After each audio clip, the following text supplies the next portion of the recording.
Power star Pawan Kalyan కథానాయకుడిగా నటిస్తున్న ప్రతిష్టాత్మక పీరియాడికల్ ఫిలిం హరిహర వీరమల్లు ఎట్టకేలకు జూలై 24న విడుదల కాబోతుంది. ఈ సినిమాపై అంచనాలు భారీ స్థాయిలో ఉన్నాయి.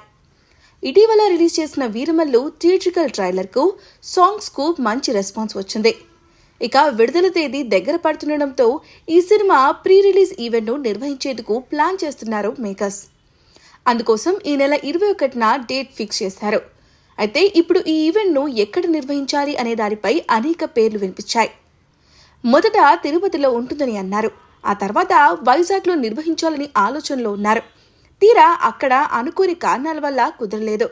ఇలా అనేక తర్జన భర్జనల అనంతరం వీరమల్లు వేదికను ఫిక్స్ చేశారు. ఫైనల్గా హైదరాబాద్లోని శిల్పకళా వేదికలో Harihara Veeramallu pre release event నిర్వహించడానికి ఫిక్స్ అయ్యారు మేకర్స్. అందుకోసం అనుమతులు కూడా తీసుకున్నారు. పవన్ కళ్యాణ్ ఎలాగూ ఉస్తాద్ భగత్ సింగ్ షూటింగ్ నిమిత్తం హైదరాబాద్లోనే ఉంటున్నారు. ఈ నేపథ్యంలోనే ఆయనకు అనుగుణంగా ఈవెంట్ను శిల్పకళా వేదికలో ఫిక్స్ చేశారు. ఇక ఈ ఈవెంట్కు దర్శకధీరుడు రాజమౌళి ముఖ్య అతిథిగా రానున్నట్లు తెలుస్తోంది. అయితే ఈ సినిమాను మొదలుపెట్టిన దర్శకుడు క్రిష్ ఈ ఈవెంట్కు వస్తాడా రాడా అనేది ఆసక్తికరంగా మారింది. క్రిష్ మధ్యలోనే తప్పుకోగా జ్యోతికృష్ణ ఈ సినిమాను ఫినిష్ చేసిన సంగతి తెలిసిందే.